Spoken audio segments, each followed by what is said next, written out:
Hello प्यारे दोस्तों, स्वागत है आपका इंटरव्यू क्लासेस में। बात करेंगे अपने अर्धवार्षिक परीक्षा सत्र 2023-24 कक्षा 10 के संस्कृत विषय के पेपर के बारे में।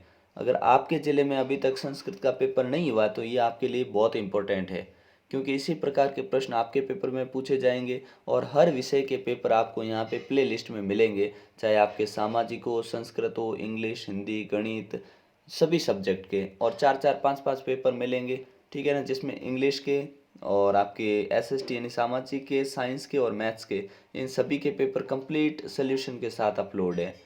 ठीक है ना, तो आप प्ले लिस्ट में जाकर देखिएगा ताकि आपका पेपर बहुत ही शानदार हो। ठीक है ना, चलिए देखते हैं अपने इस विषय के पेपर आपके कैसे प्रश्न पूछे जा रहे हैं। ठीक है ना, चैनल पे नए हो तो सब्सक्राइब ज़रूर कर लीजिएगा। ठीक है, सबसे पहले आपको एक प्रश्न के उत्तर देने हैं सीधे से इस पैसेज को पढ़ के। ठीक है ना, पैसेज दे रखा होगा और प्रश्नों को आपको हल करना है। ठीक है, उसके बाद में आपको एक और, क्योंकि ये गद्यांश था, अब पद्यांश दिया जाएगा। ठीक है, इस पद्यांश को पढ़कर आपको प्रश्नों के उत्तर देने हैं।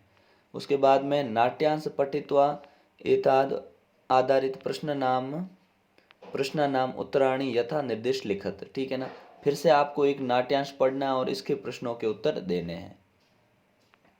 इसके बाद में चौथा प्रश्न जो रहेगा उसमें पद्यांश हिंदी भाषा या भावार्थ लिखत, मतलब हिंदी भाषा में आपको भावार्थ लिखने हैं। ठीक है, फिर प्रश्न रहेगा एक पदेन उत्तरम लिखत, मतलब एक पद में आपको उत्तर लिखने हैं। ठीक है ना, फिर है पूर्ण वाक्यन उत्तर लिखम। ठीक है ना, पूर्ण वाक्यों में उत्तर लिखने हैं। नेक्स्ट क्वेश्चन में आपको पद्यांशस्य अन्वयम मंजूषात समुचित पदानि चित्वा पूरत, मतलब मंजूषा, ये आपके हर पेपर में ऐसे ही क्वेश्चन है क्या कि आपको खाली जगह भरनी, आपको ऊपर ऑप्शन दे रखे हैं, तो ज़्यादा मुश्किल काम नहीं होगा आपके लिए। फिर आपसे जो है वाक्यों में रेखांकित पदमात्रत प्रश्न निर्माण करो, प्रश्न निर्माण करने वाले, और आपकी पाठ्य पुस्तक के 2 श्लोक पूछे जाएंगे जो इस प्रश्न पेपर में नहीं हो। फिर आपके जो कथा वाले चैप्टर हैं उनमें से किसी भी एक पार्ट का आपसे पूछा जाएगा हिंदी भाषा में सार। ठीक है ना, 2 नंबर का, मतलब आपको 8-10 लाइनें लिखनी है, उस पूरे पाठ का सार लिखना है। फिर मिलान वाले क्वेश्चन है।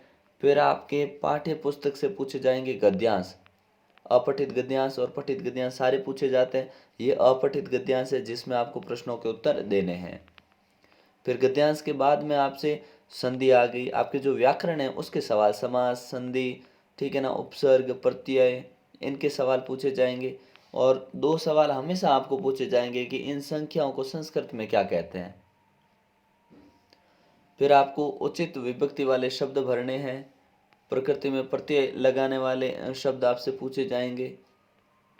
और इस प्रकार के आपसे सवाल पूछे जाएंगे जिसमें आपको ऑप्शन दिया रहेगा। ठीक है ना, फिर आपको प्रार्थना पत्र लिखना है संस्कृत भाषा में अवकाश हेतु। अगर ये मुश्किल लगता है तो इसके आसान अथवा में आसान क्वेश्चन दे रखा होगा जिसमें आपको मंजूषा, मतलब आपको अक्षर तो दे रखे हैं क्या क्या भरने हैं। ठीक है ना, एप्लीकेशन के अंदर ये जो भरने हैं यहाँ दे रखे हैं, अब इनको सही स्थान पर आपको भरना है। ये नीचे खाली जगह दे रखी है इसके अंदर। ठीक है ना, फिर आपसे वार्तालाप दिया जाएगा। वार्तालाप भी ज़्यादा मुश्किल नहीं, क्योंकि वार्तालाप भी आपको ऑप्शन दे रखे हैं, इनमें से ही उठा के इन शब्दों को आपको फिल करना होता है। ठीक है, फिर आपको सही क्रम में लगाने वाले सेंटेंस, मतलब जो है इनका क्रम सही नहीं है, सीधा नहीं, इसको कथा को एक ही लाइन में लिखना, पहले घटना कौन सी हुई फिर बाद में कौन सी हुई, इस प्रकार से इन शब्दों को लिखना है। ठीक है ना, और फिर आपको मिलेगा संस्कृत भाषा में अनुवाद करने के लिए। ठीक है, 6 शब्द, 6 लाइनें, 6 में से किसी आपको 4 का संस्कृत भाषा में अनुवाद करना है। ठीक है ना, तो इस प्रकार से आपका पेपर रहने वाला है। ठीक है, तो मिलते हैं नेक्स्ट पार्ट में, तब तक के लिए जय हिंद, जय भारत।